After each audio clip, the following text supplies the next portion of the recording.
Was there something else you wanted? Wait a second. Stop it. Okay, people, welcome back to another Fwoosh review. Today, let's take a look at the Hasbro Star Wars Black Series Bad Batch Echo. I actually found something out in the wild. It's crazy. Special thanks to Yakface and others on Twitter who were posting finds of the new wave and that clone trooper that's exclusive to Walgreens at Walgreens, and it made me, do I need to check a Walgreens? Because I haven't been in Walgreens in a while. There hasn't been any need to go to a Walgreens. So I walked in my first one and saw Winter Parka Cassian, which was kind of a letdown, and I thought maybe I should just go home, go back to bed. At the second one, I found Echo. And you know what happens in your brain when you find something. When you see something new, you think, now I must hit every Walgreens in the area. At the next one, I struck out with a Jin, and then the next one had the Walgreens exclusive C-3PO, and finally the last one had this oddball Din Djarin in the place of Black Series, which is even more of a heartbreaker. But hey, I found something, and usually I do these reviews in a wave, but I didn't find anything else. And I'm excited about opening something new, something that I wanted for the shelf, something that finishes a team. Oh! Looking at the package, it's your standard Black Series packaging. The maroon red for the Bad Batch, got a window showing you most of everything that's going on in here. On the side, some artwork of Echo with that one arm that was that in the show? I don't remember it. On the back, that same picture, a bio for Echo. He's number 11. Attention, warning, small parts. Don't put Bad Batch in your mouth. That makes it even worse, doesn't it? On the other side, there's more black and Star Wars and Black Series and maroon and some window on top. There's the window again. So elegant. On the bottom, legalese, a bunch of logos, UPC. Slice the tape, flap, pull the tray. I have purposely avoided reviews of this, or made myself forget what was going on here. This is going to be interesting. A little over the top. I like that they put it in here because it's something extra. You know, it's big. It's adding to the overall presentation. But I don't know if I'll use this. And maybe I've realized this before, like when they showed it and I compared it with pictures of the other Bad Batch characters.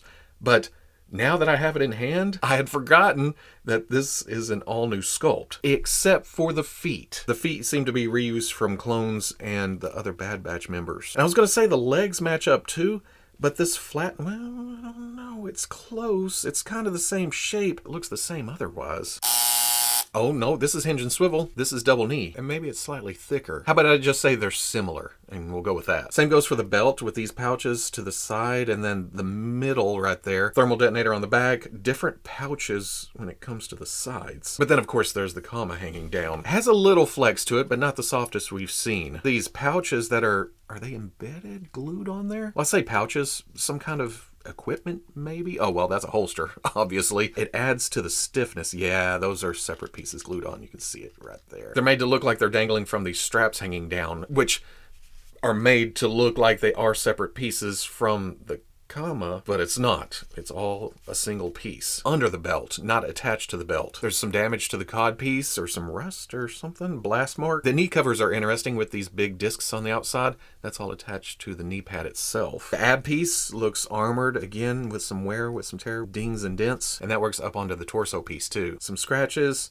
That looks like rust. Like it's been painted over or something. Shoulder pads are vastly different from the other Bad Batch members. Tech has these more squared off ones. Wreckers are huge. These are more just plain clone trooper shaped, which makes sense. It's Echo, you know? Basically, it's kind of a modified clone armor, which I guess the rest is, you know what I'm talking about. Brace are fairly simple. Just this communicator looking thing right there. Standard hand. Not so standard hand. It's cool with that big old hinge in the middle. At first you think, oh, that's oddball, but it can do whatever it wants. It's a cybernetic attachment. And it's neat. It has this extra detail right here, like that's where it's grafted to his arm. On the back, unique shape for the backpack. We'll get to that in accessories. But then there's the head.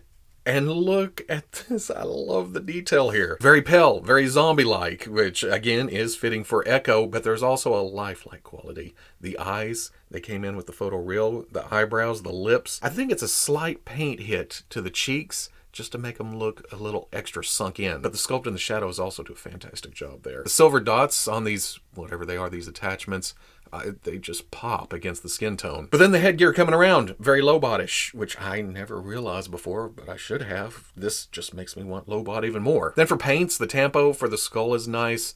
This like silver paint chip, which I say it's paint chip, that's actually paint on top of the gray to make it look like the gray has paint chipped off to the silver. Does that make sense? Sure it does. ridiculous. Blast mark here, it has a little damage to it. Same thing here on the shoulder pad. The red looks rough, like it was painted on the fly. Just, hey, I'm Bad Batch now.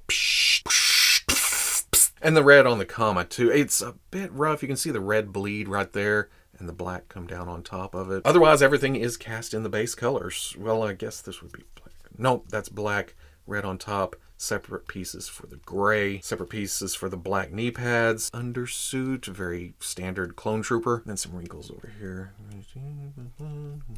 Engineering or design choice wise, I guess, the comma being the stiffer plastic does get in the way of the legs. That's just inevitable. But that's on top of the clone armor being what it is, sticking up where it does. It's going to run into stuff. You got to rotate, you got to get it up, you got to come here, which I guess that's why the hinge and swivel at the knee comes into play, because yeah, the knee pad shoves off to the side, but you can also get him in his sitting position if you want to. Well, I guess you have to do this. The other thing is the dumbbell joint at the neck gets you good up, not much forward, and I don't know if I'm doing something wrong or something's catching or something's snagging. Thankfully, the torso gets more movement than you would think, so I guess you can kind of fake it, but it's the neck? What is going on there? But since we're talking articulation, dumbbell joint at the top of the neck, ball joint at the bottom. Zoop. Can't get up, can't get down. Sorry, Echo. But he has some tilt. Butterfly joint gets you some forward and back. Pin outside of that rotates all the way around. Shoulder pad is glued at the bottom, made of a rubbery substance. That way it rides up when you hinge the shoulder up to there. There's a bicep swivel on this side hidden nicely by this attachment piece. And a hinge below that goes slightly past 90. Then on the left side, there's a hinge and swivel that get you good range. Then in and out. The single hand rotates and then hinges in and out. Also no trigger finger. Dumbbell joint or ball joint or something at the mid torso gets back, gets forward. So much tilt. Rotation. And all of that is hidden within the armor. That's cool. Ball coming out to the hip rotates up to there before the armor crashes. But if you rotate slightly, you can bring it on up, back, out. Swivel at the thigh, beautifully hidden by the armor. Hinge and swivel at the knee. Well, that's not bad range. Then that rotates in and out. Hinge at the ankle goes back, forward, very tight D-tense. Front-facing pin for rocker. For accessories, you have your standard clone blaster. It's a pistol, nice detail to it. Like I said, no trigger finger. Fix that without slicing something off. Now we push, we twist.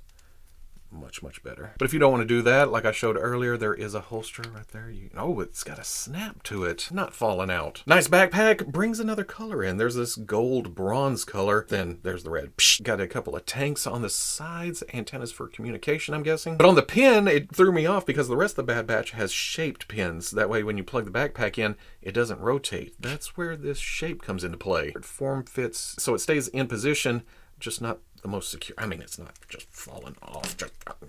You saw how hard I had to shake that. In most play instances, it's going to stay on. Then there's this, the haircut machine from Thor Ragnarok that Stan Lee was using. Wait, I've seen videos of this. Doesn't this guy sneak around and do this on people's heads and they all, stupid videos. Actually, there's a hole right there. I wonder if some kind of, I wish I had some kind of effect piece that would fit in there. I don't have one handy. That just plugs onto here. Nice fit. In fact, pretty tight. Oh, well, look at that. That comes off too. That looks kind of like a very heavy blaster. Or the claw attachment just plugs right back on. The big thing I was interested in is the helmet and how it would integrate to the head, because in the show, his Lobot piece becomes part of the helmet. And what they did was leave that section open and then make this an openable, snappable, peggable piece. I can't get it snapped together. That's about as close as I can get it. Very tight fit, unless I've done something wrong. This looks like the rest of the Bad Batch. Slightly large helmet because there's an actual head inside of there. Looks good though, 99 stamp up there, little hint of red. Love the asymmetry. Echo stands at pretty much exactly 6 inches tall to the top of his helmet, which works wonderfully with the rest of the Bad Batch, like Hunter, Crosshair, Rekka, Tick. And yeah, that's a custom set of goggles. As much as I appreciate the effort that went into trying to make the helmet integrate correctly, Echoes can probably be displayed like this. Essentially the same size as your standard clone trooper, and then here's a custom AZ. And then of course there's this comparison, Echo to Echo, Echo. Looks like he lost a little height going from ARC Trooper to Bad Batch, but that's okay. It fits in their respective shelves. So at the end of the day, I'm happy. It's Echo. He finishes off the Bad Batch which is a team of troopers with specialized skills. That's my favorite kind of team. Not only that, the figure does a great job of giving me what I wanted in an Echo figure. The colors, the sculpt, the details, it's just all there. And I guess it was fate to find him first. Well, okay, I guess my usual toy fate would have meant I would find him last, because he was the one I was most excited about out of this wave. Him and Ahsoka, for the most part. But I also need Omega to finish out, or technically finish out the Bad Batch, I guess. Then there's the Death Watch Trooper and the Client. So I need the whole wave, of course. It's all unique characters for the shelf, but I don't know. It makes me happy on the inside that I found Echo first. It made me happy on the inside just finding new Star Wars on the shelf, period. But being Echo on top of that, I'm extra happy. So if you enjoyed the review, comment, like, subscribe. Much love to the plus if you're interested in seeing videos early or in a position to help out the channel. Patreon.com. Wherever you may be watching this, always got you on the Fwoosh. He just stands out. That white, pale skin is just going to peer at you from the shelf. You're going to be looking at this sea of troopers and Sith and Jedi and Star Wars characters, and then there's Echo, just like, oh. Seriously, this does make me want to lowbot even more. Come on, Hasbro, give me another bald-headed guy with some techno gear around the head.